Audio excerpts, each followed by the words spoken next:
Bam. Bam. My peoples.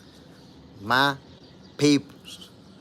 Welcome to another episode of Boxing for Breakfast, where you get your healthy dosage of sweet science early in the morning. Let's get it, my peoples. Brian Norman Jr. and Devin Haney. We already know they're about to mix it up. And the first press conference is going to be this Friday. Let's talk about it, my peoples. Let's make predictions. What do we see happening in this fight? Panty Sniffer, hey, we up now. Yo, Panty Sniffer, bam, what's the deal, my G? You know it, man. You see it. Brian Norman Jr., Devin Haney, they're about to mix it up. Well, honestly, I feel like they're going to do a great promotion for this fight.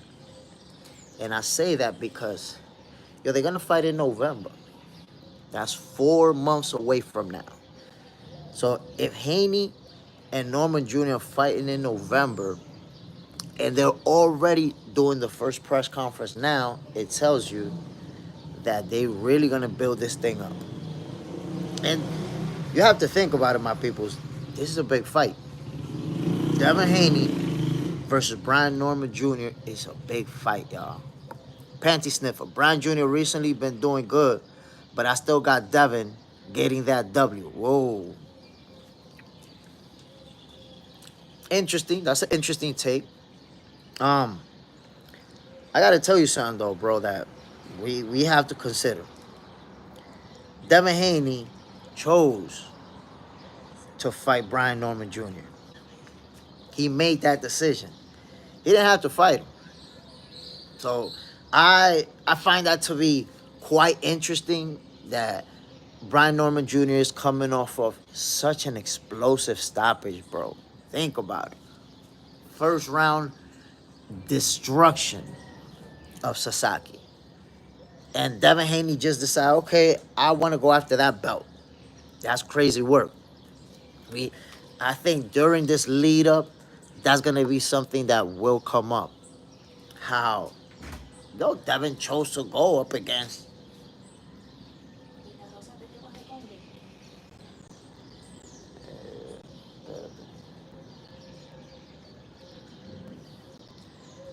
yeah. Hold on, my people. Let me check my messages real quick. No, ya no me llevo a responder. Ni siquiera le llegó el mensaje. Se lo vamos a llevar con el trajecito de Ni siquiera le llegó.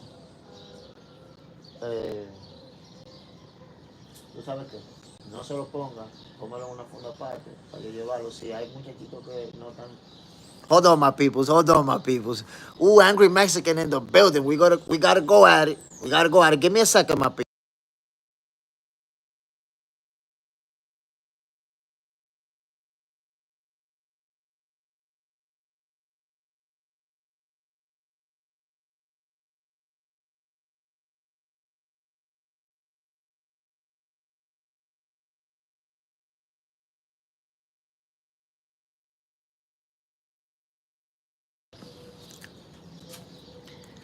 Volume sounding crispy clear.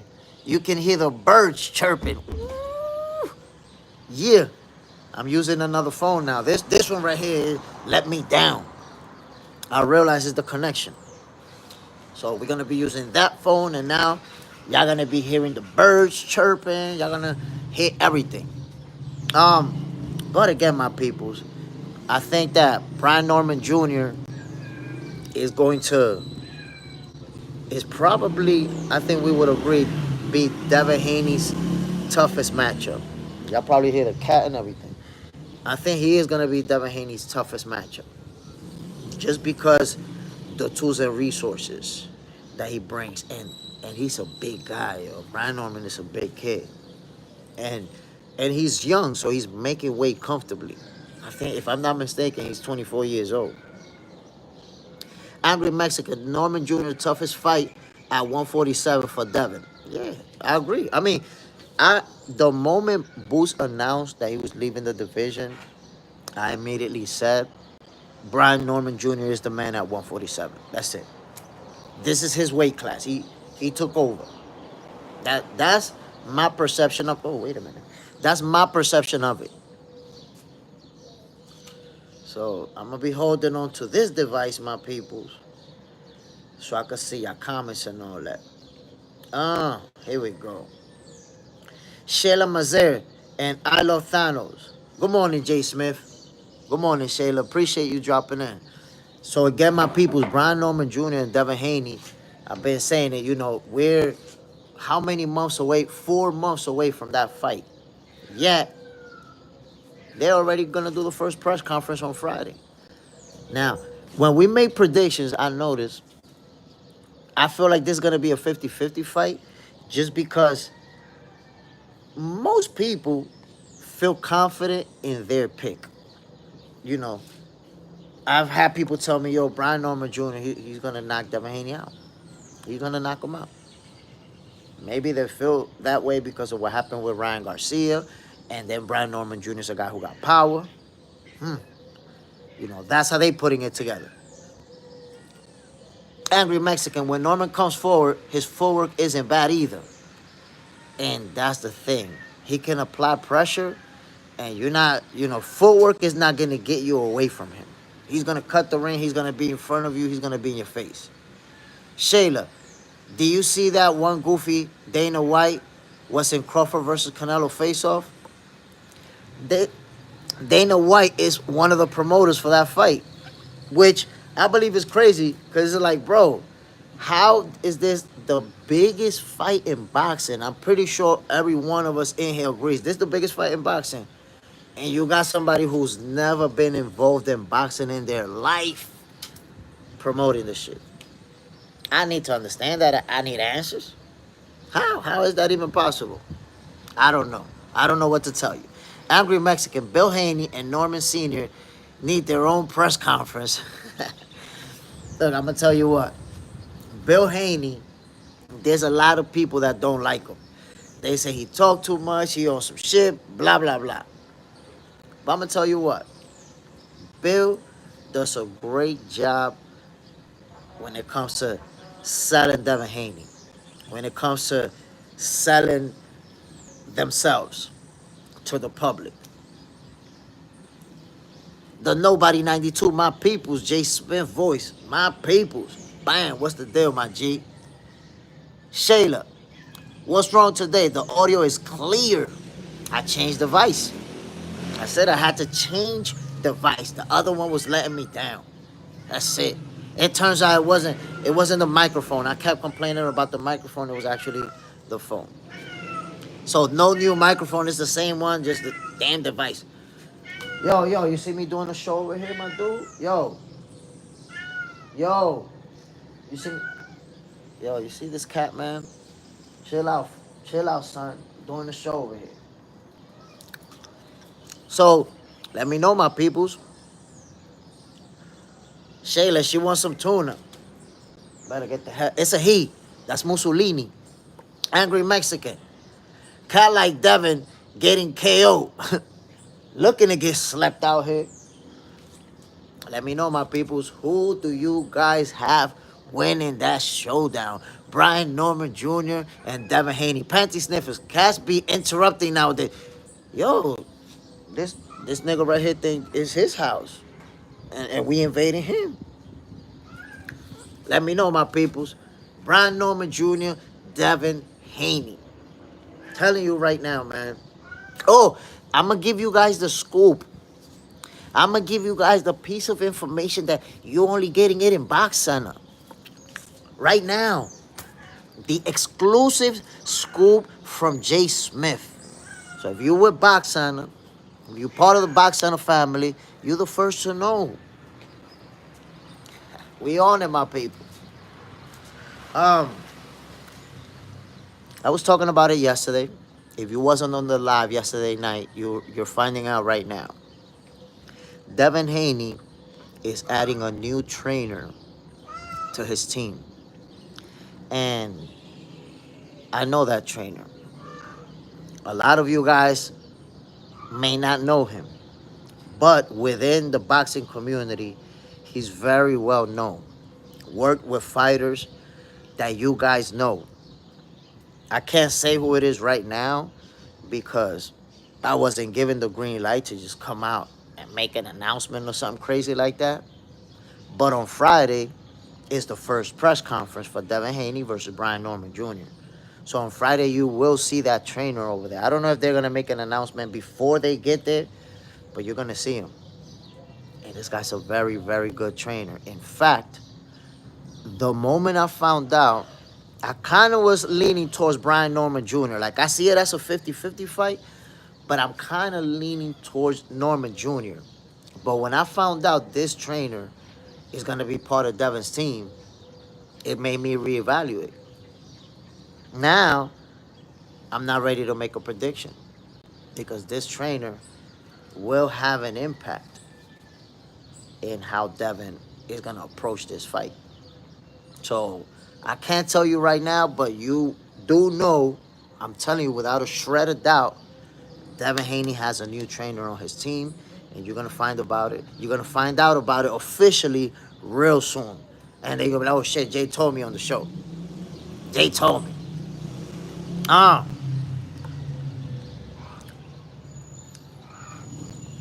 Angry Mexican.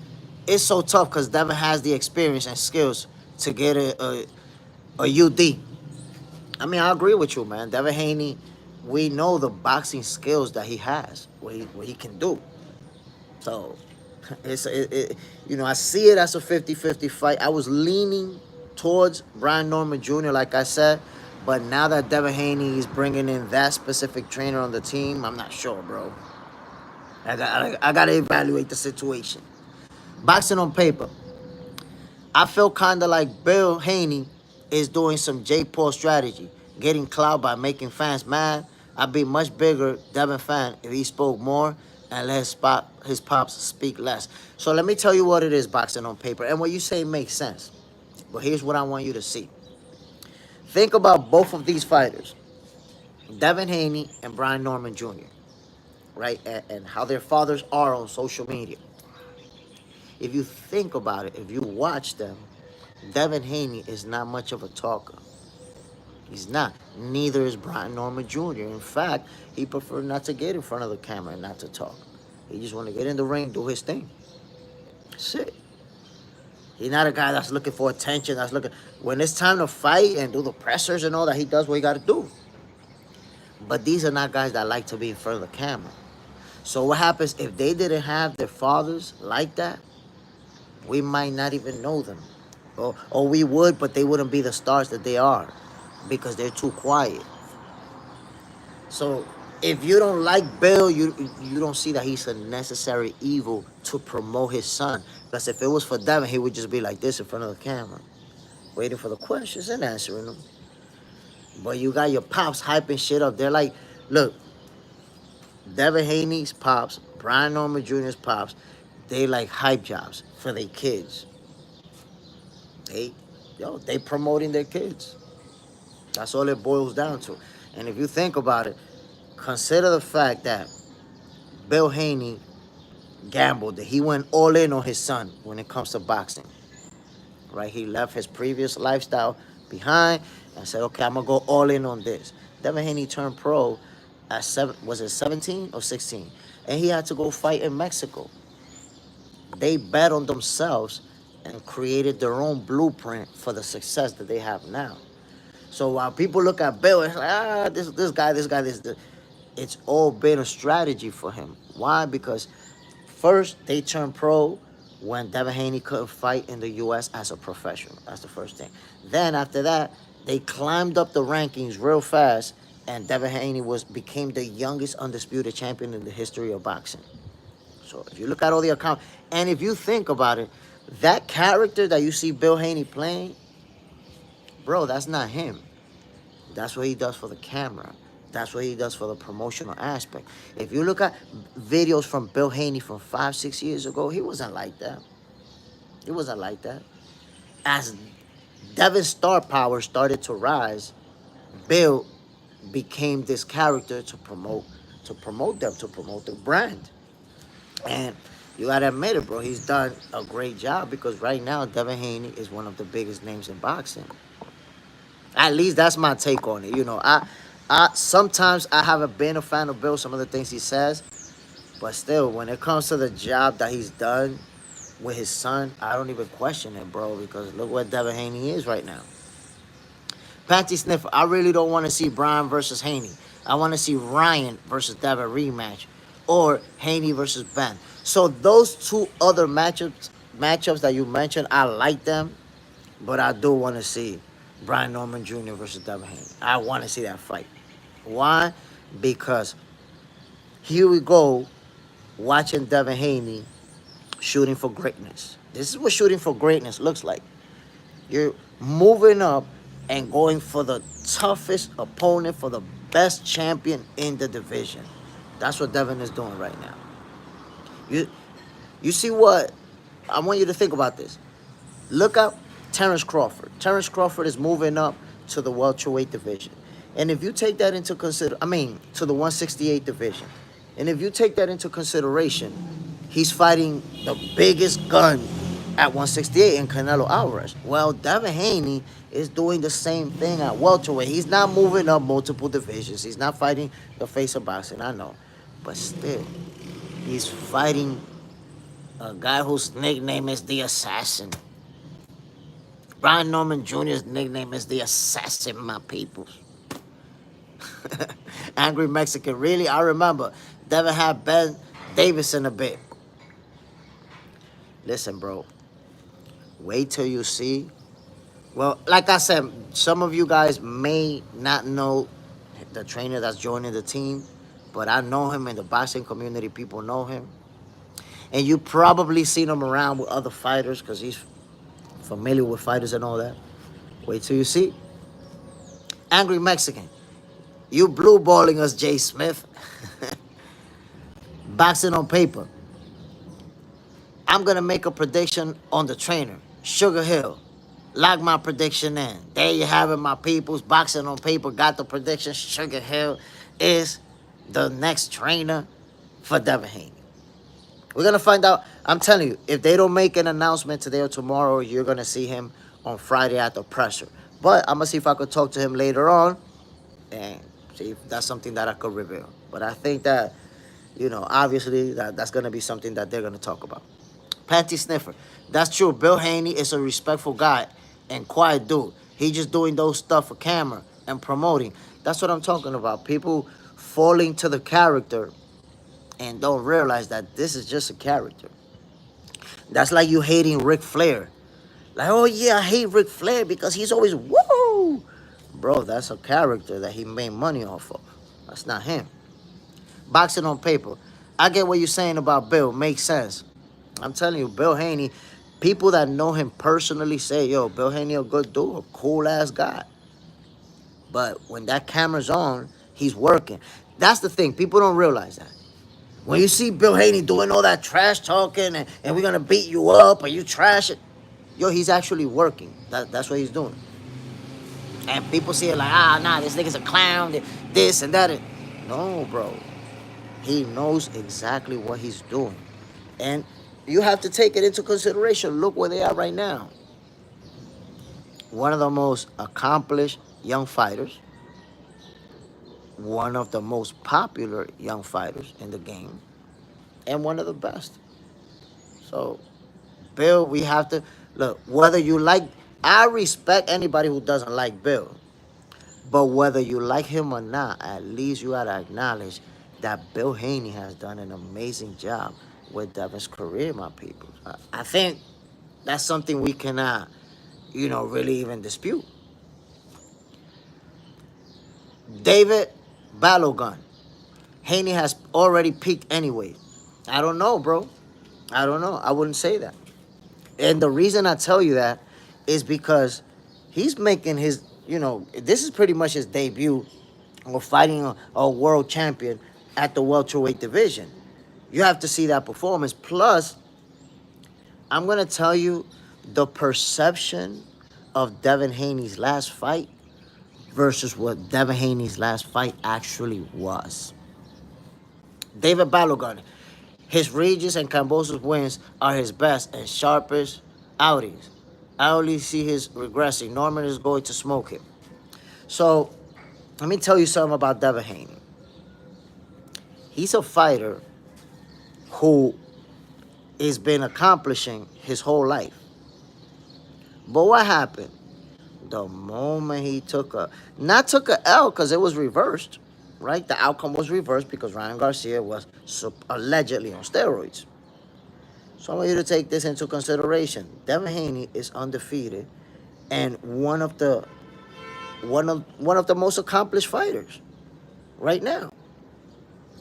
So if we take that into consideration, and the fact that he's only 26 years old, why would I believe that he's already peaked or had his best days? Bro, he's 26 years old. That's being mad extremist. You know why you think that he already peaked and all that? Because Devin Haney became successful so young, and he's been successful for such a long time that it almost feels like he's older. Think about that, David Bellogun. Devin Haney only 26 years old, my G. How you gonna think that he already peaked? This kid is still getting stronger. At 26, your body's still getting stronger. So, I don't know. I don't know about that. I definitely do not believe that Devin Haney peaked. He's going to get better, and he's going to get stronger. His the best Devin Haney that we're ever going to see, we haven't seen it yet. But you could take that to the bank to get some pounds, my God. Boxing on paper, Jay Smith, a character that pops out when the camera comes on, or you always this guy. I mean, if we're talking about boxing, if you was right here and we was talking about boxing, this is me. This is me. This is because this is not just about boxing. It could be about sports or about anything that I'm passionate about. This is me. So there is no character. In fact, let me tell you something.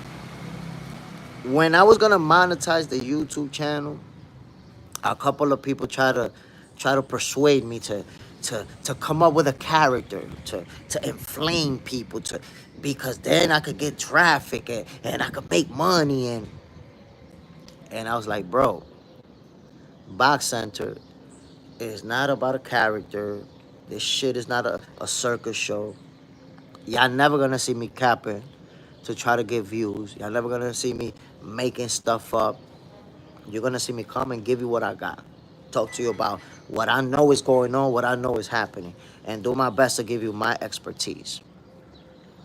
Some people with it, some people not. I respect it.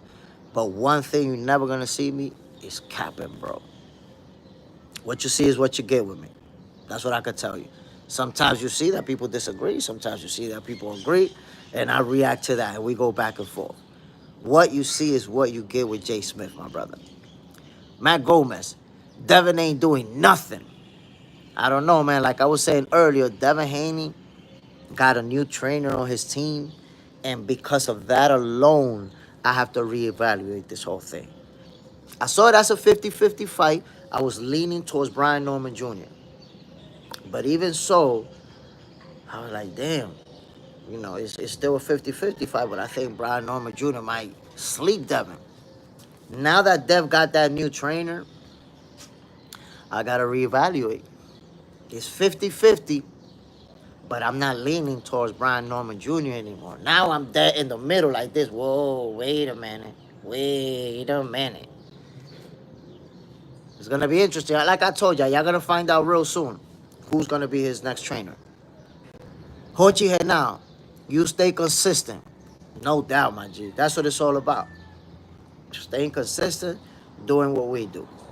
All that, make up a character. And like I told you, Bill Haney has done, you know, with that character, some people like him, some people don't. He's done an amazing job with his son. But coming up with a character to get this attention, to promote myself, that's not something that I can see doing. I don't like that. I want to say what I want to say what I'm thinking, and we go at it with that.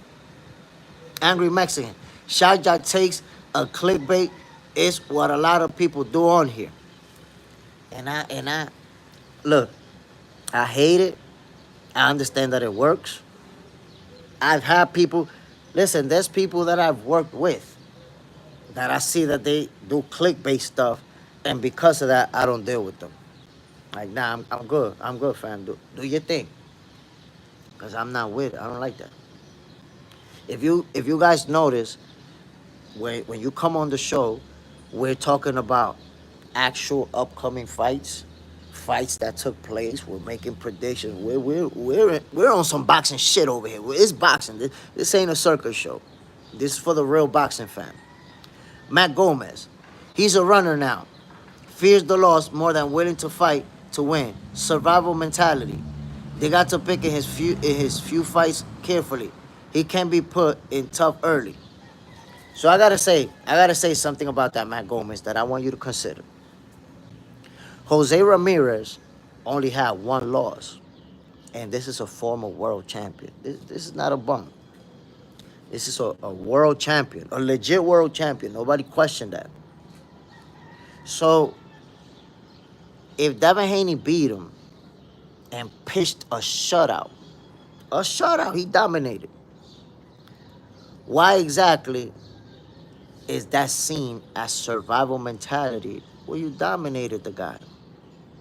So your point of view comes from a fan that wants to be entertained. You're like, nah, entertain me. Go blow for blow. That's running. That's whack. But what you're not understanding is that as a fighter, I'm telling you, that's not running at all, and that's not surviving mentality at all. That's using technical skills. Because what you don't understand is that if it was so easy, every fighter, my brother, when they lose in a fight, would start doing it so they could win it. It's not that easy. It's only easy when you're watching it on TV. Oh my God, look, he's running. Ooh, he's running. Only when you're watching it on TV is easy, my brother. But that's actually elite level footwork that allowed him to go 12 rounds without taking any damage. So I'm gonna tell you what, Matt Gomez, if you was a fighter, would you want to be a fighter that get punched in the face a lot? Or would you want to be a fighter that use that footwork and barely get hit? Who would you want to be? Who you think is gonna be punch drunk in 10 years, in 15 years? Not Devin. Not Dev. I guarantee you that. J.O., why do you think boxing is turning into a freak show with all guys Pacquiao, Ricky Hatton, Paulie Malignaggi, all coming back? Jake Paul is ranked 14 for the prestigious WBC. Not a good look. So I'll address the Jake Paul thing first. The WBC is reviewing the ranking, and I believe that because of mounting pressure, they're gonna take it away. They're gonna put him back to unranked because there's fighters that are ranked behind them who beat a ranked opponent, so they could be ranked. So they're saying, wait a minute, how did this guy get ranked ahead of us when he hasn't even faced a ranked opponent yet? So we have to see how that plays out. I think they're gonna take it away from him. As far as the older guys coming back, I think that a lot of opportunities opened up. It's a domino effect. They see Mike Tyson coming back for 100, 200, whatever millions of dollars he came back to fight Jake Paul. They see they see Manny Pacquiao now about to come back for an actual title shot. And they're like, damn, there's opportunities out here. Before, those opportunities was not available. That's it. You was that age. You was cooked. We couldn't match you up with anybody. But now, there's enough people who want to fight that they say, okay, fight that guy, fight this guy, and get a check. So, I'm only okay if it's two older guys fighting each other. Because when you do that, they're both, diminished at the same level, so they're not really gonna hurt each other. It's not gonna be boom, boom, boom, They're gonna tap each other up, tap each other chin a little bit, but nobody's gonna get brutally slept or nothing like that. If you put two 60-year-old guys in the ring together, nobody's gonna get pummeled or nothing like that. So I'm okay. Now, Manny Pacquiao coming back to fight Mario Barrios, and he's 46. That's tough. That's tough. That's tough. Can Manny Pacquiao pull it off? I already told y'all, man. I don't want to write him off. I'm not ready to write him off. Just because of what he did to Thurman and how confident we were that supposedly Keith Thurman was going to beat him up. 3 acts of P Hello from Bulgaria. Ooh, my brother. Bam. Appreciate you dropping in, man. I hope you enjoy the show. Y'all already know, my peoples, this is Boxing for Breakfast, where you get your healthy dosage of sweet science early in the morning. Cano Crush. My bad. Not to get off subject, but the Dominican has a cyber park or future technologies, and Haiti ain't got shit. Just putting in some info because of yesterday's subject. Nah, the Dominican Republic, man, it's been thriving. It's been doing really good. Things haven't gone that well on the other side. Angry Mexican. Sounds like people say Jake Paul does great things for women's boxing, but keep him out of men's boxing. So here's the deal, and I agree with you. He's doing great things for women's boxing. I think he's positioning himself as the promoter in women's boxing. And he don't get that respect in men's boxing. And I'm going to tell you why. You got to understand, Jake Paul's claim to men's boxing is as a YouTuber who jumped in the sport fighting another YouTuber, then fighting a basketball player, then fighting some MMA guys, then fighting some almost 60-year-old Mike Tyson. Like, his entire career has been kind of like this circus show where he's saying, look how good I am, look how good I am, but look who you fighting, bro. He's trying to tell us that they champions, but not wanting to talk about that they 40 years old or 50 or whatever it is. So I think that we have to say Jake Paul in men's boxing has not earned his respect. He hasn't. So he as a boxer, he's never going to have a real legacy. But as a promoter for women's boxing, he is already building that legacy. He's already an important piece of the puzzle. Clifton Richards, how do you score Catterall versus Eubank? Don't fighters have a responsibility to engage? So I had Catterall winning the fight. And I had him engaging. I had him winning that fight. Oh, yeah, Chris Eubank. Not Chris Eubank, Harlem Eubank. Yo, that was crazy. Did you see how much time Harlem Eubank spent like this? Look, this is Harlem Eubank.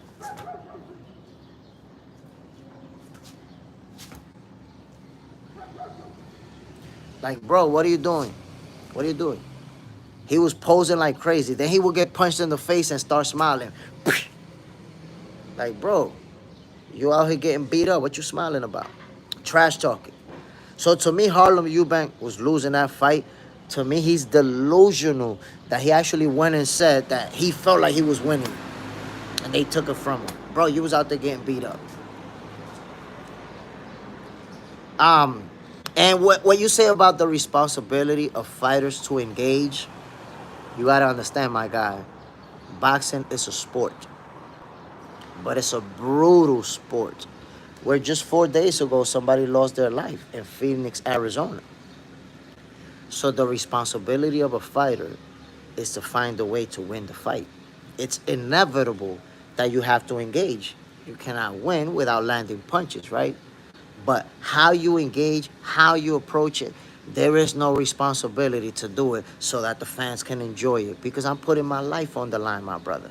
If I'm in the ring, I could get killed in there. I don't have to stand in there and go toe-to-toe, rock 'em, sock 'em with somebody for your entertainment, for the entertainment of the fans. I'm out there. I also got to survive because that's what you got to understand. Even when a fighter is winning a fight, pummeling his opponent, knocking him out, he's still surviving too because any one shot can come back, boom, and he's done. How many fights have we seen, my people, when somebody's winning a fight and they one big punch, boom, and go to sleep and it's over right there? We've seen it a bunch of times in boxing. So in a sport where you could get hurt brutally, forget all that. Now they got a responsibility to fight and do rock'em sock'em robots. Forget about all that. They don't got a responsibility, none of that. They got a responsibility to do their very best to win the fights. Clifton Richards, Jake Paul opponents don't punch back. Funny coincidence. Funny coincidence. Pierce Morgan said that was a circus show. He said he was going to sue him because all his fights are legit. I don't know what that's about. Presidente Fade Morelia, Michoacán. They both bums. Yo, when you say they both bums, that's crazy work. I don't know how you're saying that. Come on. How are you going to say that, bro? This fight has no hype. I love boxing, but you know this fight is not interesting. I don't watch boxers that tries to sue other boxer. Okay, so now that's a personal thing. Now you're saying you don't like them personally. This is a great fight. This is a big fight. And I'm crazy about this fight. I'm looking forward to it. Matter of fact, you the first person that says that. You're talking about, come on, Presidente. You're talking about out of feelings that you don't like somebody. You both bums, 2 world champions, 2 accomplished young fighters. You talking crazy, family. Angry Mexican Jay Smith. Keith Thurman is asking for a contract to fight Boots at 54. Do you like that for Boots? First fight at the weight class? I like that fight. I like that fight.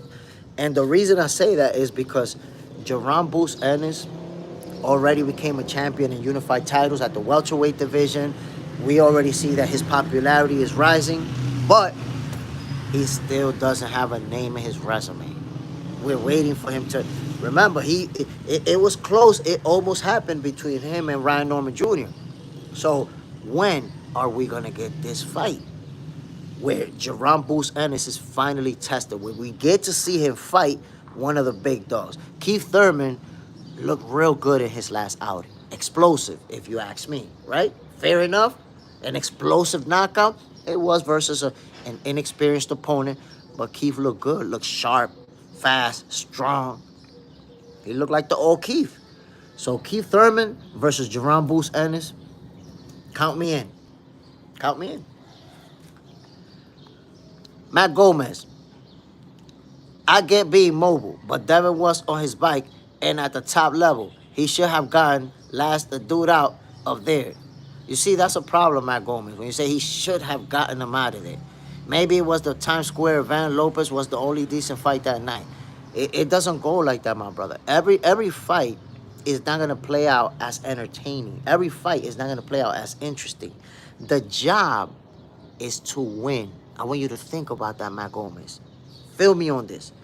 The job is to win and to do your best at not getting hit. Devin Haney barely got hit and won the fight. He put on a masterclass. Now, you didn't like it? You didn't like the footwork? Cool, I respect it. He put on a masterclass, my guy. There is no responsibility to knock anybody out. There's no responsibility. I don't know how you come up with that, why you set that bar. Look at Floyd Mayweather's resume. Out of 50 wins, he got 25 knockouts. And in the second half of his career, most of his fights went the distance. Yet he's universally known as the greatest of all time, or one of them. Clifton Riches with the super chat vibes for your boy Jay Smith. Yo, Clifton, my boy. Bam, I appreciate it. I always gotta, show love to those who, $5, man, is not gonna make you any poorer. It's not gonna make me any richer, but it's showing that you appreciate what I'm doing out here, my brother. So I really appreciate you. We getting it in. Again, with Devin Haney, I feel like people, knock him for using the footwork, but we have to see it, man. We have to see what's actually happening. This kid is only 26 years old, and look at all of the accomplishments. And now he's going after Brian Norman Jr. after the guy. Bro, come on. MRVV, there's a lot of new casual fans coming from Ryan Garcia and Jake Paul that don't know boxing history. Boots is beating on Keith at 54. Look, I got Boots winning that fight, man. Look, honestly, I don't see anybody beating Boots. Unless he just keeps moving up too fast, too much, and fight somebody that's too big for him. That's a different story, which he's not going to do that. But at 54, ain't nobody effing with Boots, my peoples. I'm telling you that right now. Damn, look, somebody created a fake account, notifications, your community guidelines. Somebody that's stupid that they think that YouTube is going to send a warning via the chat. Goofball been doing it for 3 days. I'm going to have to block you. You're a goofball. Nobody believe you, dummy. Matt Gomez, I get your point. Just giving my opinion as you are. But is my guy. Are they going to steal this one from Amanda again? I thought she won the first 2. You know what? When it comes to Amanda Serrano and Katie Taylor, man, those first two fights were so close. I honestly felt like they both could have gone either way. The first one, I kind of was leaning towards Amanda. And I watched the replay, and then I'm like, damn, but so many swing rounds. The second one, I believe this is going to be a very tough fight. It's going to be a close one. And if there isn't a stoppage, it's going to be close again. I think it's going to be that type of fight, kind of like Dimitri Bivol and Arthur Beterbiev. We've seen 24 rounds of them, and both of the fights have been real close. I think we're going to get the same deal right here. Panty Sniffer, Tell will beat the shit out of Boots. Damn, man, I really wanted that fight to happen, bro. I really thought we was going to get Teofimo versus Boots. But just like you saying that, a lot of people saying Boots will absolutely pummel Teofimo. It's the fight. The fight just got to happen, man. Tofik, hello from Russia. Ooh, Russia's in the building. Salute, Russia. Bam, appreciate you dropping in. This is Box Center. This is Boxing for Breakfast, where you get your healthy dosage of sweet science. Early in the morning. We talking boxing, my brother. Maker. Bud will get Boots. Yeah, I got Crawford beating Boots. But honestly, that's the only fighter I see beating Boots. I don't see nobody else. Nobody else beating him. Like I said earlier, unless he moves up too many weight classes and he's fighting a giant and he gets battered. Besides that, nobody messing with him. Boots is that special. I don't even know how people till this day say, nah, he ain't know that, he ain't know that. Because again, in this social media age of boxing, people think if you haven't fought a superstar, you're a hype job. Most fighters ain't superstar, yo. The superstars is a handful. It's a small group of fighters that are the big superstars. That doesn't mean, like, for whatever reason, yo, there's some fans that think that it's the superstars and everybody else is a bum. Everybody else is like, what are we talking about? These guys can fight. There's a reason why they move up the rankings that way. Presidente. Yeah, but they not pay-per-view fighters. Champions. But why are you worried about pay-per-view? You and I, we don't make money off of the pay-per-view. That's being a fanager. That's the definition of a fanager. When you start debating about who makes how much money. Why the hell do we care about how much money they make, Presidente? That's irrelevant. Think about it. When the pay-per-view stars get their deposit, nothing goes into your bank account. So don't be a fanager, my guy. Don't worry about how much they're making. Worry about how much they're accomplishing. Because look at Tank Davis. Tank Davis is a big pay-per-view star. Look at the resume, though. Who got a better resume, Tank Davis or Devin Haney? Go ahead, Presidente. Who has a better resume? Tank Davis, who's a big pay-per-view star, or Devin Haney? Tofik, respect, bro. Salute, my G. I appreciate it. Angry Mexican. This is your favorite boxer's favorite boxing channel, unless it's Tank Davis. This might be, I don't know. I don't know if this is Tank Davis' favorite boxing show. Panty Sniffer, get them shows out of here. We don't want to cook no more. Sometimes I got to cook them, bro. Ooh, Claymore Rain is in the building, my people. Salute, Claymore. Bam. Salute, Jay Smith. It's fight week, and I'm late. I ain't gonna lie. I want to see what Keith Thurman versus Boots look like. I think that would be a great introduction to 154 for him. What do you think? We was just talking about that, my brother. And I was telling everyone, the knock on Boots that we see right now is that he doesn't have a big name in his resume. And you know, my brother, being in the business that we're in, we see in this social media era that fans want to see you beat a star. And until you don't beat a star, you're like, nah, who he beat? He ain't beat nobody. There's always that nah. We know boxing, so we know the type of level of opposition that he faced. But the casual fan, they're like, he ain't beat nobody yet. I need to see him beat somebody. So I think Keith Thurman will be a great option to finally get a name under his resume and get started now with I'm going to start fighting names from here on out. Keith Thurman looked great in his last outing. One with an explosive knockout. He looked like the old Keith. Granted, the opponent that he faced wasn't, a very experienced fighter, wasn't a championship caliber type of guy. But still, Keith looked good versus a young undefeated fighter from Australia. So Keith versus Boots, count me in. I'm signing up for that right now. Panty Sniffer. When the Boogeyman having his pay-per-view debut. The Boogeyman having his pay-per-view. Shakur Stevenson is probably going to have his pay-per-view debut if he fight Tank Davis. If he fight Tank Davis, pay-per-view debut right there. Angry Mexican, Claymore Rain, Great Lives, and Fire Man Cave. Yo, Claymore Rain, he is him. Angry Mexican, clean. Claymore Rain. Names, unfortunately, seems to be the only way sometimes.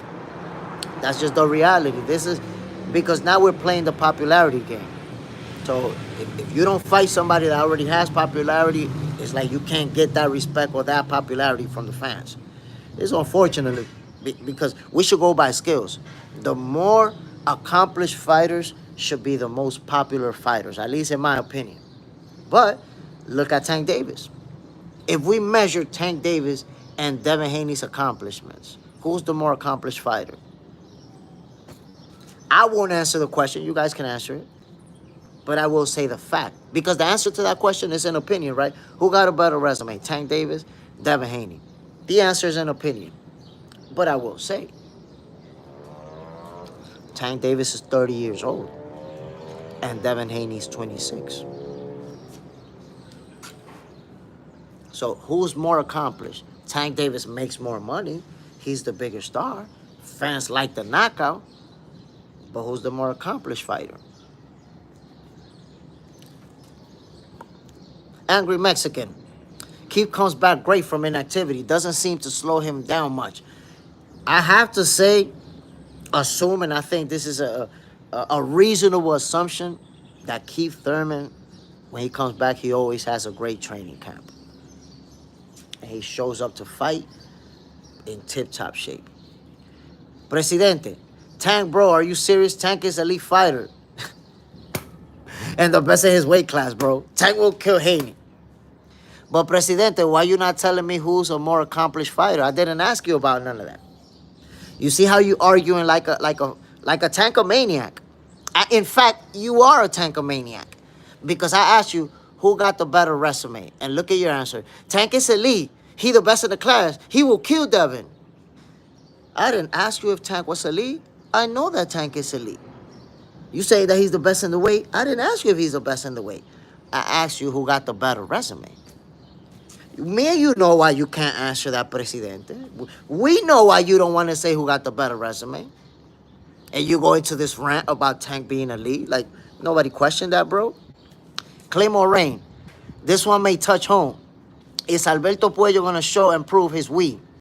Or does Subriel return in spade and stir up the super lightweight division? I'm going to keep it a buck, Claymore. Keep it a buck with you, my brother. There's a little bit of bias in me for this one because obviously Alberto Puello is Dominican, so am I. And I'm siding with him, but I want you to know, my G, and this is real talk. I'm not only siding with Alberto Puello because he's my countryman. I'm rocking with him because you know Subriel Matias, a pretty straightforward guy. He's going to be in front of you. You know, he's going to slip punches and try to get off on you. You know, not a lot of footwork, very stationary. And Alberto Puello is the opposite. Real good footwork, great movement, gives you angles, awkward. And I feel like those styles, we got the puncher versus the boxer. I feel like the boxer is going to be able to frustrate the puncher in this one. Of course, Subriel with one punch can change the outcome of the fight. We already know that. But I think that Alberto Puello, people are underestimating him. I had people making a prediction on that fight that Subriel was going to knock him out. And then I asked them, have you seen Alberto Puello fight? Nah, I haven't seen him fight. Now, I know you've seen him fight because you're in boxing, so I know you've seen him. And you know what he brings to the table. So if you rocking with Subriel and you already seen Alberto Puello, I can respect that because Subriel Matias is a top-notch fighter. But at least watch Alberto Puello. And if you haven't watched him, that's when I'll bring up the fact that he's the only fighter to beat Gary Antoine Russell. The moment I tell you he's the only guy to beat Gary Antoine Russell, That's at least supposed to make you think about it. Like, whoa. Let me give this guy a look. If you haven't seen him, and I'm telling you, he the only dude to whoop Gary Antoine Russell, it's time for you to take a look. I said, let me see what this guy brings to the table. So I'm rocking with Alberto Puello, but not only because he's from my country, but because, you know, the tools that he got in the bag. Panty Sniffer, who you consider is a more of a boogeyman, Shakur or David Benavidez? I would say Shakur. I would say Shakur. That's going to be a controversial answer because people think that the boogeyman is that they're going to beat you up. So they tell me, nah, Shakur's not a boogeyman because he's not going to pummel you. He's not going to break your face. It's not about that.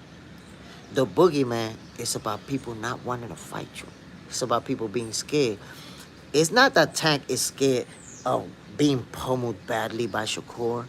It's that he's scared of taking that loss. He's scared of being outboxed and made to look bad. So he won't fight him. So at least the Mexican monster has been able to get some fights. He got Bivol Andre. He got David Morrell. He's had some fights. He's going to get Anthony Yard. Nobody want to fight Shakur, bro. None of the dudes that we say, yo, he that dude, none of them want to fight him. We've watched, we witnessed, all of us been witnesses to Tank Davis ducking Shakur for the last couple of years. And Tank Davis fans act like they don't know. They make up their own excuses out of thin air. Oh, Tank don't need Shakur. Oh, why he got to fight Shakur? Like, what are you talking about? Shakur is considered one of the best. Why Tank can't fight one of the best? I remember, yo, when Tank was 29 years old, I had people still telling me Tank is being developed. How many years you going to develop this dude? Tank 30 years old. Is he still being developed right now? Because he still ain't fighting none of the best. That's just my take. Panty Sniffer, Claymore Rain. I like all your videos. Amazing content, amazing boxing knowledge. Yo, salute to Claymore Rain. I'm trying to tell you, bro. The brother knows his boxing. Angry Mexican. Keith was saying Barrios, if he stayed composed with his long jab, should be able to keep Manny at long range. I'll tell you what, man. Keith couldn't keep Manny at long range. What is he talking about? He couldn't keep Pac-Man at long range. Remember during the lead up to the fight, how Keith was joking with the T-Rex arms. And then what happened? Them little T-Rex arms put the beats on Keith. Keith Harvard. Devin is the most accomplished. Tank is the top prize fighter. So there you have it. So we see right here a separation between accomplishing and turning in entertaining performances. Fans value more a guy that's knocking people out than a guy that's beating world champions, becoming undisputed, winning titles in multiple divisions. All those accomplishments are trumped by he's knocking people out. They not the best, but he's knocking them out and it looks good and we like it. Because that's the popularity. That's the popularity. CT23, what's your opinion on Tank versus Tio at 140? I would love to see that fight, but Tank is not having it. Listen, Teofimo Lopez, Devin Haney, Shakur Stevenson. It's like Tank already made a decision that he's not going to fight them in his career. Will an amount of money be offered to Tank Davis that'll make him consider it? Or that'll make him say, yo, I got to take that? I don't know. Maybe they offer him $50 million or something crazy to fight Teofimo. You know, some type of offer. Maybe they offer him 100 mils to fight Shakur. I don't know. What's it going to take? But it looks to me like, yo, when you're 30 years old and you ain't fighting none of them dudes, and they all making moves, and you clinging on to the 135 division at 30 years old, it looks like you're not really going to fight none of them dudes. At least that's my opinion. Matt Gomez, Boost versus Thurman is very intriguing. Thurman looked good against smart pick, and Thurman works hard in the gym. He's just injury prone. If Boost looks good, he'll be elevated to that next level. I would say, man, Keith Thurman, he had to have had a great training camp. And it looks like he's somebody who is very consistent when it comes to training camps, because we've seen him before coming off of inactivity and look good. It's like he knows, like, I could be inactive, I'm going to come back and still put the beats on him. Claymore Rain, Alberto Pujo last 24 rounds may have elevated the pedigree. I'm split on this one. I can see Pujo taking this too. Man, look, this is a very competitive fight, because we know what... The thing is that no matter how good the opponent is, we know that Subriel can hurt you. If he land that shot, he can hurt you. And that's the equalizer, because he's good at landing that shot. We're talking about a fighter with 100% knockout percentage. 100% knockout percentage. So we'd be crazy to not say, yo, shit can happen. We have to admit it. Panty sniffer. Ryan is the only G fighter in this generation. He never ducked and always squashing with everyone.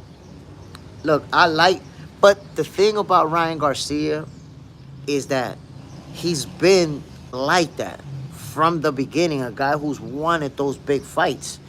I still remember when he was going through his whole mental health situation, that people were saying that he was ducking Fortuna, that he was scared to death of Fortuna. And then after that, he knocked Fortuna out. And look at all the people that he's fought and trying to fight. Ryan Garcia showed that he a G. To everybody that has said that he was scared, that he's this, that he's that. And to me, what was most laughable is the people that still to this day try to say that Ryan Garcia is just a YouTuber boxer. Like, how could you say Ryan is a YouTuber boxer? Ryan Garcia has amateur pedigree. You know how many national tournaments Ryan Garcia won as an amateur? Over 10. I think over 20 possibly. Ryan Garcia was a standout elite level amateur boxer. Had an amazing amateur career before turning pro. So what a lot of people don't understand is that Ryan Garcia had a fan base before he turned professional, because he's the little pretty boy, because he smiles with the girls and all that. Ryan Garcia, when he was an amateur, he was like Oscar De La Hoya. De La Hoya was a little pretty boy who had girls going to his fights to watch him. So if you watch this amateur fights from Ryan Garcia, when he got a whole side of the stands all cheering for him. So the moment he turned professional, he was already popular. And then he was smart enough, one of the first fighters to do that, to put a platform on YouTube. So being a boxer, an elite level boxer with that platform, helped his popularity grow, because now he was growing in boxing, but he was growing in YouTube as well, with the YouTube videos that he was posting. So Ryan Garcia is a trailblazer when it comes to marketing himself. Because when he did his YouTube channel and was out there, fighters even was saying that was corny. Y'all think about that. When Ryan Garcia did his YouTube channel early in his career, a lot of fighters were saying that was corny. A YouTuber. And now, probably every star fighter has a YouTube channel. Every big name fighter has a YouTube channel. So that shows you the creativeness of Ryan Garcia to market himself, and what he was ridiculed for and mocked for. Now you see everybody doing it. Now every fighter got a YouTube channel, just like Ryan Garcia had it. But he's not a star because he got a YouTube channel. He's a star because of what he accomplished as an amateur, and he already had a following. Neil, Devin sent Shakur a contract at 135. Yes, and then Shakur enforced his mandatory, and Devin Haney ran from the division and dropped all of the titles to avoid the fight. What are we saying? Neil, that should not even ever come up. Because that's the problem, Neil. When you bring that up, you want to leave it right there. You don't want to tell the rest of the story. You don't want to tell the fact that Shakur Stevenson was his mandatory, enforced it. They was going to purse bid, and Devin Haney vacated the title like 3 days before the purse bid and ran from the whole division where Shakur couldn't reach him anymore. So tell the whole story, family. That's the problem. Y'all want to tell a story without the ending. How did it end? With Devin Haney running from the division, my guy. Tell her how it is. Murder Sports. Manny is also 73 years old. He's 46. Tank is 3-division champ. What are you saying? What do you mean what I'm saying? That Devin Haney is more accomplished than he is. Now, you really want to argue that? First of all, I'm going to tell you, Murder Sports, I don't know how much you follow boxing, how much you're into boxing. Tank Davis won a secondary title in the 140 division, while Josh Taylor was the undisputed champion. So, I understand that the PBC fooled you into believing that 140 title is legit. I don't believe in that title. I don't believe in secondary titles. That's some Tank Davis, Mickey Mouse title that you believe in, because that's your guy. Tank Davis is not a legit 3-division champion. What he do with that title? Not a single title defense. Ran right back down and is clinging on to the 135 division.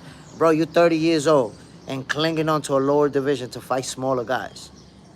What are you saying? You wanna compare resumes between Tank Davis and Devin Haney when Devin Haney was an undisputed champion and Tank Davis hasn't even unified title in his whole career? What are we talking about, bro? Don't do it. We could start naming names. Tell me, who's Tank Davis' biggest win? Devin Haney got Vasyl Lomachenko. Devin Haney got Regis Prograis. Who's Tank Davis' biggest win? By the way, Vasyl Lomachenko is a first ballot Hall of Famer. He's going straight to the Hall of Fame. That's what Devin Haney be. You tell me. You talk about 3-division champion. Devin is an undisputed champion, a unified champion, a 2-division champion, a real 2-division champion. Not a fake 3-division champion. What are we talking about, Murder Sports? Panty Sniffer, Jay Smith, what's your opinion on a guy who fights for free and consider himself a warrior and not doing it for money? Any good or just waste? That's going to depend. Why? If the guy who's fighting for free and not for money has a very good job, let's say he, a lawyer, a doctor, or, somebody who does something that they make a lot of money and they want to fight for free because they enjoy it and they consider themselves a warrior, I'm all for it. But if you're working at McDonald's making $500 a week and you're struggling, nah, I don't want to see you boxing for free. You're taking damage, you're taking punishment, you're risking yourself. So yes, it's a waste. Don't fight for free if you need money. Now, if you don't need money and you're fighting for fun, have at it. Angry Mexican, Tank 2-division champ, 140 was a regular belt. That doesn't count. I'm telling you, only the Tankomaniacs believe that was a real title. Who really believes that a secondary title, especially when you have an undisputed champion in the division, is real? The PBC got y'all bamboozled.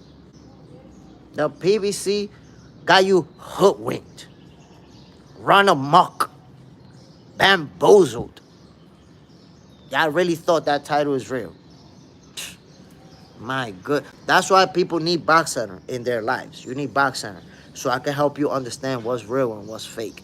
And y'all don't be falling for them fake titles and calling people champions when they wasn't even a real champion. That's sad. Angry Mexican. Oh no. CT23. This is my first time watching you. Your knowledge and opinion are solid, bro. Would love to see you and showbiz debate. Appreciate you, my brother. I tell you what, man, I would love to debate showbiz. I would love to talk boxing with him. I don't know what's his level of boxing knowledge. I know that he's an insider. He's around boxers. He's in touch. Some of the things he say, I question them. I would like to debate with him about the ring size. If I could debate with showbiz, it would be about some of the things he said about the ring size, like almost like he's with it, and I don't understand it. So I think one day you're gonna see that. I think one day you're going to see showbiz, Jay Smith going at it one way or another. Neil, Boots, stop him. Please, stop. Boots is stopping who, my brother? Neil, who you saying Boots is stopping? Leonardo Rodriguez. Ron's problem is he has God-given attributes, but very little dedication to his craft as a pro. I mean, I don't think it's about him having very little dedication, because if you have little dedication, you don't go as far as he went. I think that he's gone through mental health issues, and people don't really understand how that can affect your personal life, your professional life. Having said all that, Ryan Garcia has a lot of great attributes, physical attributes, and we know the natural power that he carries. His offensive firepower is up there with the best of them. The defensive side is where the weaknesses lie. So I think Ryan Garcia, if he gets a trainer that's going to be, defensive oriented and work hard with him on that aspect, Ryan Garcia can still be one of the best. He can still be one of those guys. Panty Sniffer. I've heard Mike Tyson say street fights help him more than amateur fights in his pro career. Do you agree? Nah, that's cap. That's cap. That's cap. I know Mike Tyson was a brutal guy and all that, but that's cap. Because, look, first of all, the average, people don't even realize, the average street fight doesn't last over a minute. The average street fight is boom, boom, boom, boom, boom, boom, boom, slamming each other, boom, boom, boom, boom, and it's over, separated. Most fights don't even pass 30 seconds. So you can't train for a boxing match with a quick street fight. That's why you see street fighters go to the gym talking about, I'm undefeated, and then get absolutely pummeled in the gym. Kevin Harvin, PBC got them tank winked. Trying to tell you, my G. Panty Sniffer Showbiz is more into boxing entertainment. Yes, I agree with you 100%. His approach is more from the entertainment aspect, which is Showbiz, the entertainer. So I understand that, and I respect it. But, he's someone that there's talking points that I would like to go over with, and I think he might even change some of his perceptions if we have that conversation. But God's timing is perfect. We shall see. When it comes to Mike Tyson, my people, I'm going to tell you that he don't get the respect that he deserves because folks mostly know or remember, like new boxing fans, of the tail end of his career when he started losing, when he started messing up. Mike Tyson was a great fighter. He didn't live up to the potential. He could have accomplished a lot more, but he was still a great fighter. Panty Sniffer, Bivol versus Beterbiev. When is it actually happening? I don't know that they've posted a date yet. I don't think that they have a date. I don't even think they have the whole card for that one. And honestly, man, I wanted to see Dimitri Bivol fight David Benavidez. I was disappointed when Bivol dropped that belt and said that they was going to do the trilogy. I said it before, man. I enjoyed the first two fights. I didn't need 36 consecutive rounds. I would have preferred Bivol to fight Benavidez and then after that, fight Beterbiev. But I understand at that time His Excellency Turkey Al-Sheikh was not working directly with Benavidez, so he wanted to, do it in-house with his two fighters. But, damn, that was a fight that we missed out on, my people. That was a fight that we missed out on. I felt like, imagine that Dimitri Bivol versus David Benavidez for undisputed. We missed out. That would have been a big, big fight. Dang. CT23, who will you select to fight Conor Benn for a war? I would like to see Conor Benn and Jaron Boots Ennis, or Conor Benn and Blair Cobbs. Those are good fights. Leonardo Rodriguez, Tyson lost Cus and never recovered. If Cus lived, Tyson probably retires undefeated. He lost his discipline outside the ring when Cus passed. So, a lot of Mike Tyson's problem began when Cus D'Amato died. I agree with you 100%. The part about him staying undefeated I don't agree with you. I think he would have been a great fighter and would have accomplished a lot. But he came up in an era where the heavyweight division was way too loaded for him to walk out of there undefeated. You're talking about Lennox Lewis, Evander Holyfield, David Tua, the President, Ike Ibebuchi, Big Daddy Riddick Bowe, and many others.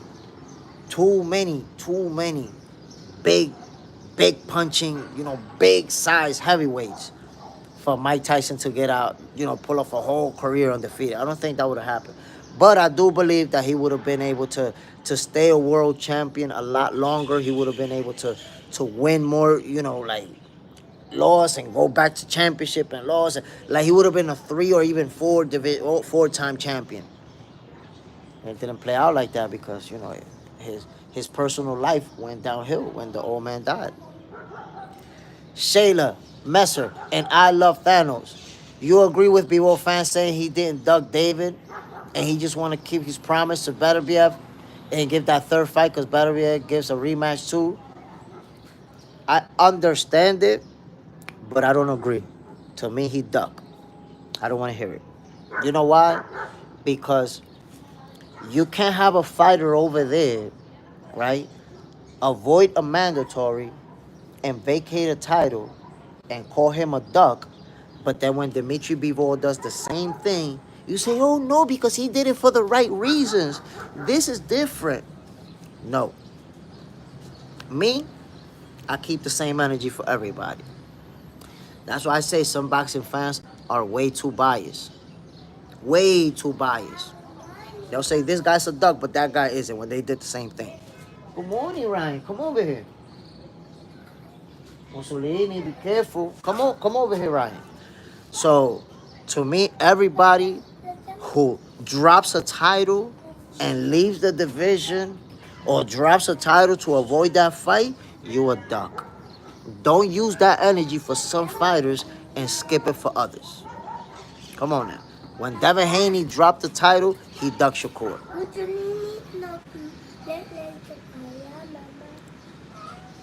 Angry Mexican. We're supposed to get Matias and Andy Cruz on November 22nd card, but Matias isn't on board. Cruz IBF Mando too, and they don't play. Andy Cruz has to get a move on. He's already 30. Yeah, but 30's not old, my brother. 30, Andy Cruz can give us right now 7, 8 solid years. And he's already a world champion. So...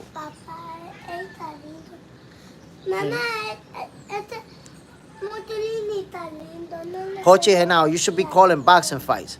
I agree with you, my brother. I agree. And one day you'll see me. I actually do call boxing fights on the channel. I invite you to check it out. So I do call boxing fights. And trust me, I call them different than anybody does. Wait till you hear my calls. Devastating blow, ladies and gentlemen. That was absolutely brutal. Wait till you hear my calls, my G. Leonardo Rodriguez. I don't think it's a duck because Beterbiev is more dangerous at 175 than Benavidez. So, I don't know what you're basing that comment that Beterbiev is more dangerous. Dimitri Bivol already beat Beterbiev. He already knows he could beat him. He hasn't fought David Benavidez. So, your comment of David Beterbiev being more dangerous, styles make fights. And Bivol already beat him. He's fighting a rematch with a guy he already beat. Enzo for president in the building. Panty sniffer, devastating blow. Needs to get trademarked. I'm telling you, man, I'm going to have to trademark because I feel like somebody's going to hear me saying it and they're going to start saying it. If you hear somebody saying that shit in any of them networks, y'all know where it came from. And by the way, I don't just say it once, I say it twice. Devastating blow, ladies and gentlemen. If you hear somebody say it twice, it's a wrap. They got it from me. And look, Angry Mexican, Beterbiev is 40 years old. Bro, how's somebody going to think that Beterbiev is a tougher fight than David Benavidez? He's 40 years old. He's on his way out. On the very tail end of his career. David Benavidez is like this. Look, still skyrocketing. David Benavidez is the Mexican monster, bro. Real talk. Hochi and I'll trademark that shit. I will, bro. I'm telling you, I'm going to trademark it. I'm going to have to.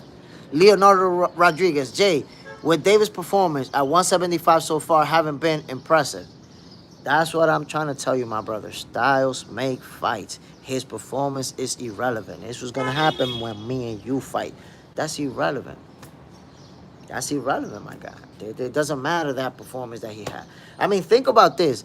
That's like when Terrence Crawford was going to fight Errol Spence, and people was like, remember what Little Gamboa at 135? He hurt Crawford. So imagine what Errol Spence is going to do to him. Errol Spence is going to kill him. And look what he did to Errol Spence. So it doesn't really matter what happened with another fight, with another opponent. It's about what's going to happen when my style and your style come together. That's what matters. David Benavidez is the more dangerous fight for Dimitri Bivol than a fighter that he already beat, my guy. And by the way, if you go back and see, I predicted that he was going to win the fight. I predicted it. And it happened exactly the way that I said. I said, you know what?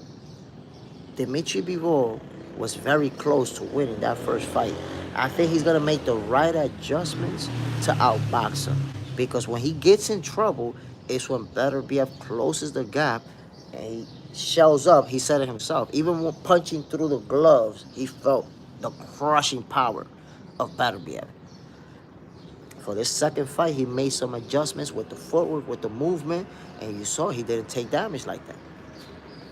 He didn't take that damage. That's why.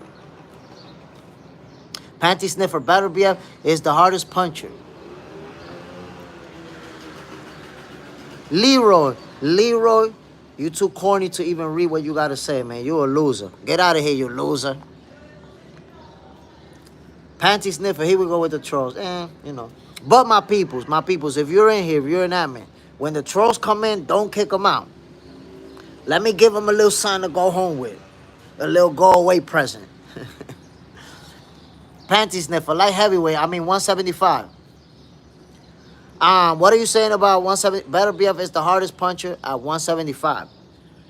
I get that you're saying he's the hardest puncher at 175. But what does being the hardest puncher matter when the fight went the distance? A fight went the distance. A fight went the distance. He won on points in the first one. He lost on points in the second one. It doesn't matter. The power that he brings to the table was not going to stop Bivol because Bivol got the footwork and the defense to offset that. So he's going to get hit. He's not going to get stopped. We could bring up the power, but it's going to boil down to the scorecards. We saw 24 rounds of them already. So what do you think is going to happen in the next 12 rounds? A stoppage? I don't think so. And now you also have to take into account that Beterbiev is going to be older. I think he's going to be 41 by the time they fight. Panty sniffer. Beterbiev still ever at 40, having an amazing cardio and power and everything to fight a young star. Well, hold on, my brother, because let's make sure we clear on this. Dimitri Bivol is not a young star, my guy. Look, Bivol age. Bivol's 34 years old, my brother. He's 1 year younger than Canelo. That's not a young guy. Bivol is a few years away from being out of there too. Beterbiev is just older. But Bivol is no spring chicken. You know, you're 34. By the time y'all fight, you're going to be 35. Come on now. Come on now, my brother. Now, I got to say this.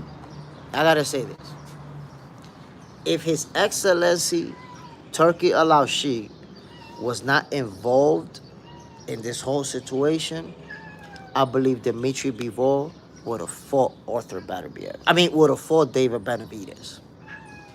Why? Because he became undisputed champion for the first time in his career, and he got the opportunity to defend that versus the Mexican monster. And I believe maybe he had the heart to do it. But His Excellency Turki Al-Sheikh put his hand in it. I don't want that fight. Vacate that shit. Bro became undisputed and vacated the title a few months away. That's whack. That's whack. What is the biggest fight?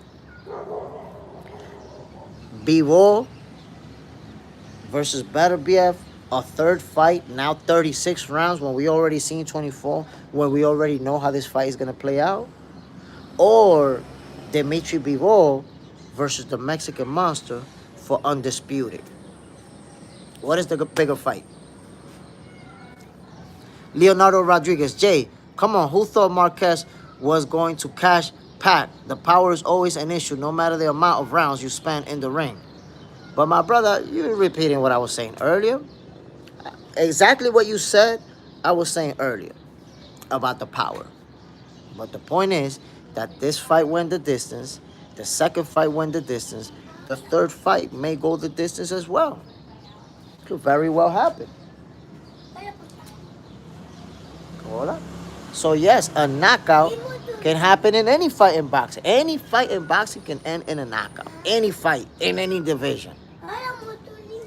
But sometimes you see that it's most likely not to happen. And Bivol versus Beterbiev 3, I don't see it happening. But is that fight bigger than Bivol versus Benavidez? Hell no, my brother. Bivol versus Benavidez would have been for undisputed. Now Bivol versus Beterbiev is going to be, I think that the reason why it's taking so long for them to announce it is because they're going to take that shit to their TKO league. You already see that Bivol vacated one title. I think, and I posted that question months ago, and I want you guys to consider this. If they're going to fight in that Turkey league, that TKO league, and they're going to fight for that Turkey belt, I want you guys to tell me this. Va a bajar para allá abajo para entrar para la casa. I want you guys to tell me this. If they fight in that Turkey league, right, will the WBC, the WBA, the IBF, will the sanctioning bodies sanction those fights? Because remember, they have their own league and their own belt.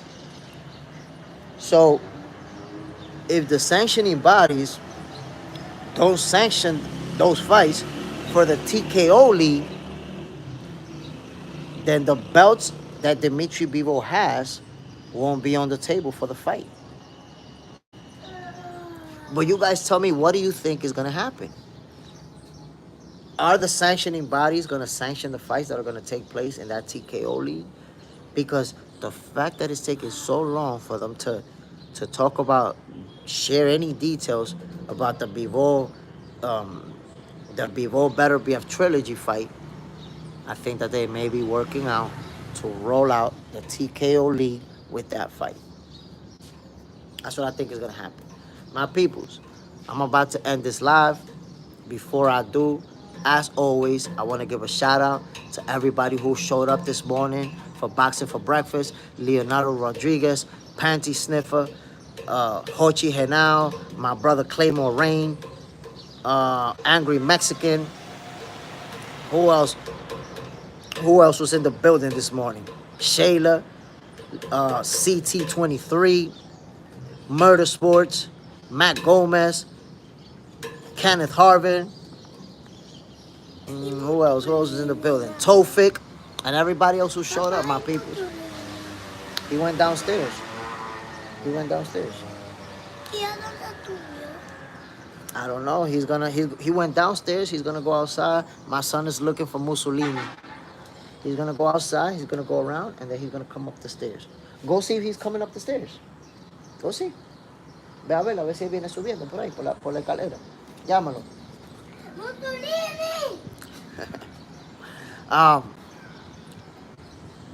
Leonardo Rodriguez, they are just working the cutoff money for the sanctioning bodies. It's always about the money. And your organization is legit if they have the cash. Green Ranger, salute. Llámalo, ve, llámalo.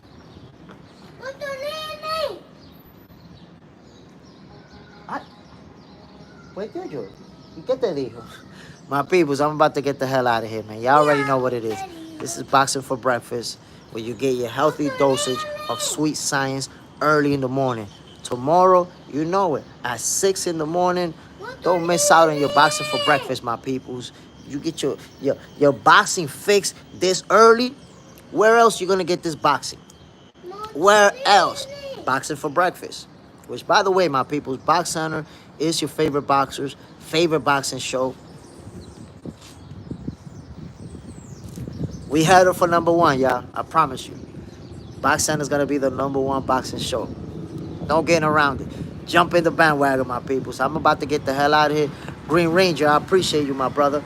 Bam. Yo, don't forget tomorrow, man. Tune in. And I'm posting some. Oh, wait a minute. Wait a minute. Before I get out of here, my peoples. Hold on. Before I get out of here. I forgot, bro. Hold on. Damn, my peoples. I almost left. I almost ended the show without making the predictions, my people. We can't do it like this. We need to make the prediction. My people, look. I need my receipts. I need you to say what you got to say for me. My peoples. Brian Norman Jr. versus Devin Haney is going down in November. Make your predictions. Who do you have? Brian Norman Jr. or Devin Haney? Who's winning that showdown?